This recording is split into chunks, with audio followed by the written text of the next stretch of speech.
War Within's around the corner, chat. Let's check it out. War Within expansion video is coming hype. out soon, and it's the beginning of a trilogy of expansions called the World Soul Saga. Yes. If I could put each of the recent World of Warcraft expansion stories on a graph, it would look something like this. But What? Legion was great. BFA, yeah. Shadowline, yeah. I agree with this. Warcraft's original creative director, Chris Metzen, is coming back, and the story of the War Within has the potential to look something like this. Holy! Alright, I don't know about that. Maybe like right here? That's crazy. Problem is, there's a whole lot of history in the Warcraft universe that you have to have an understanding of in order for this expansion and the entire World Soul Saga to make any sense. So let's not waste any time and jump right into it. First, let's start with the obvious one. What the fuck is a World Soul? Think of the world of Azeroth as a giant egg, and inside of that egg is a World Soul. This World Soul contains a Titan. Titans are gods of order, and it is said that if the Azeroth Titan is ever born, she could be the most powerful Titan to ever exist. Because of this, other cosmic forces have tried to destroy or corrupt Azeroth and its World Soul. Oh. At the end of the Legion expansion, Sargeras, a corrupted Titan and leader of the Burning Legion, stabs Azeroth with his giant sword in a desperate attempt to destroy the world before he's imprisoned. Sargeras fails to kill Azeroth, but he did leave his giant sword in the planet and gravely injured her. You see, the reason why Sargeras wanted to destroy Azeroth was because if the powers of the Void corrupted the world, it would doom the entire universe. But since he didn't actually destroy Azeroth, just injured it, it meant that he actually just made the Void's mission of corrupting Azeroth easier. And in the next expansion, N'Zoth, old god of the Void, tries to corrupt the world, fails, and Azeroth is healed in the end, and we win, yippee.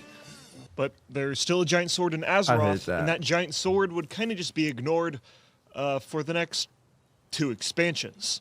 That is until now in the War Within. It's like an egg. The chicken's about to hatch, and it was like sleeping. It's now about to hatch. That's where we're coming in now. You know what I mean, chat? And Scoop, thank you for the 37 month. Is in danger once again, but this time it's far more subtle and mysterious. You see, in Battle for Azeroth, Magni Bronzebeard was the world's speaker, and Azeroth only communicated with him. But as of late, Azeroth has totally ghosted him, leaving him a solid... He fucked up. He probably texted or something weird. ...diamond dwarf that's just kind of depressed. Yeah. Now, what we assume is Azeroth has started reaching out to various different characters in something described as the Radiant Song. This is a powerful, overwhelming vision that ramps up in intensity and is demanding characters to travel deep within the earth to investigate its origins. Let's quickly cover the backstories of each of the characters that are hearing the Radiant Song. First, we have Khadgar, who's an old archmage who's been a part of Warcraft's story ever since Warcraft 2. He's played a part in numerous fundamental events. I remember this trailer. Like destroying the Dark Portal, leading the Kirin Tor Mages of Dalaran, traveled to alternate Draenor, played a fundamental role in the Legion's most recent invasion. Point is, he's experienced, and his age has started to show as of late. As the Radiant Song is called out to him, he described it as the feeling of... Why does he look a little bit more silly than this? Being filled with light and benevolence. And another member of the Kirin Tor, Archmage Madera, described it as feeling like coming home. Okay. Jaina and Thrall have heard the Radiant Song too. If you don't know who these characters are, I don't know, how did you even find this video? But really, both of these characters have history that's just far too expansive to cover here, and honestly, I don't really expect their personal stories to progress in this expansion, and more serve as familiar faces to tell the player character what to do. But if you don't know who they are, Jaina's like a badass Elsa, and Thrall is like a self-insert for Chris Metzen, okay? Anduin Wrynn is another character that has heard the Radiant Song. Okay. He's kind of sort of the main character of WoW with the amount of model updates this guy's gotten all throughout the game's history. And Anduin's story has continually been built up since classic WoW. He is the High King of the Alliance, and the last time we saw Anduin was in the Shadowlands expansion, where he was forcibly dominated by the villain of the expansion. Then he was given his dead dad's sword, which was corrupted by a soul fragment of the Lich King, and then he was commanded to kill a deity of the Shadowlands, and this whole time he was cognizant of his actions and was forced to watch himself do these awful things. At the end of the expansion, his two ghost dads grab his shoulder and he... Why was that guy? The orc didn't need to be there. It should have been just father, son. His two ghost dads Two ghost dads. grab his shoulder and he fights back the domination magic So and dumb. regains his free will. So pretty much, Shadowlands after the story, Shadowlands, man. Anduin went into hiding to deal with his trauma. There's a time skip between Shadowlands and Dragonflight, which is about 5 years. And now Anduin is coming back into the story, still dealing with some trauma, and is one of the characters hearing the Radiant Song. Dude, how is Anduin traumatized in this World of Warcraft world? I feel like our character should be traumatized. Or maybe we just have a steel personality. Dude, do you know how many civilians we killed in World of Warcraft throughout the whole questing? Especially if you're a horde. Oh my goodness. Yeah, am I gonna finish it in time for Sunken Temple? Last, we have Alleria, who has not heard the Radiant Song, but instead the dark whispers of the Void, beckoning her to go down an insidious path. Alleria is one of the 3 Windrunner sisters and has been a character since Warcraft 2, but really only re-entered the story in the Legion expansion. During that time, she was a part of the Army of Light with her husband, Terralion, and they've spent thousands These of... two were like kind of the main character in Warcraft 2. I always wondered when they're gonna come back, and they finally brought him back. I thought they were gonna come out in TBC, but they didn't. Only Daneth was there. years in He's space like an old killing playable demons. hero, So too. when you kill demons in the mortal plane, they don't really die. They just get sent back to the twisting nether Oh, I dimension. never knew that. But Alleria has discovered that if you kill them with the powers of the void, they permanently die. In order to learn how to wield the powers of the void for good, she finds an ethereal named Locust Walker, who is a master Okay. of the void. And she learns how to use the power under his tutelage and consumes the power of a corrupted Naru. Alleria mentions this radiant song phenomenon to Locust Walker, and that's when we uncover the key point to the mystery of this expansion. You see, Locust Walker is an ethereal, an arcane being wrapped together with magical bandages. I love Ethereal. They're But so he wasn't cool. always like this. The ethereals used to live on their homeworld of Koresh before it was consumed by a void being called Dementius, the all-devouring. And the ethereals were transformed into what they are today. But here's the important piece of information. Before their world was destroyed, the ethereals heard something, just like the radiant song. Okay. And once they realized what it was far too late, and their world was already doomed. Oh.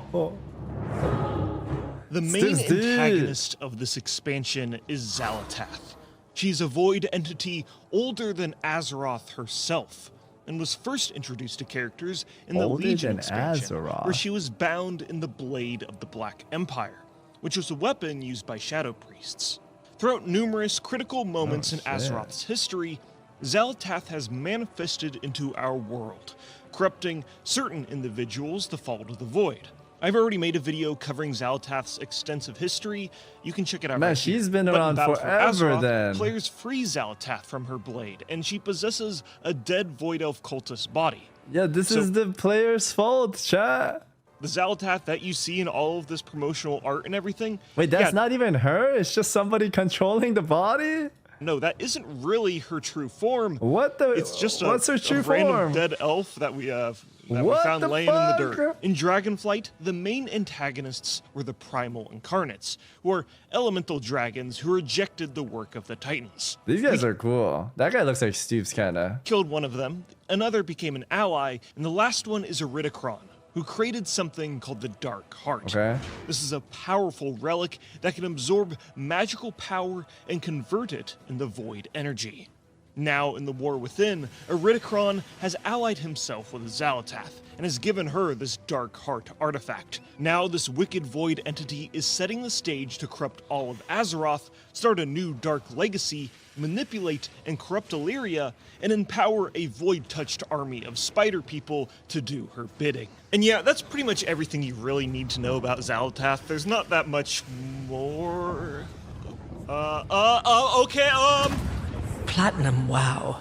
For such an accomplished historian, you fail to grasp that your studies are meaningless against the void. But no matter. You and all you know shall be mine. Oh god. Dude, she's so HD there. What in the world? Okay, maybe there's a little bit more to Xal'atath. Alright, chat. Cold know. Red Stoops is telling me to check the Discord. Sure.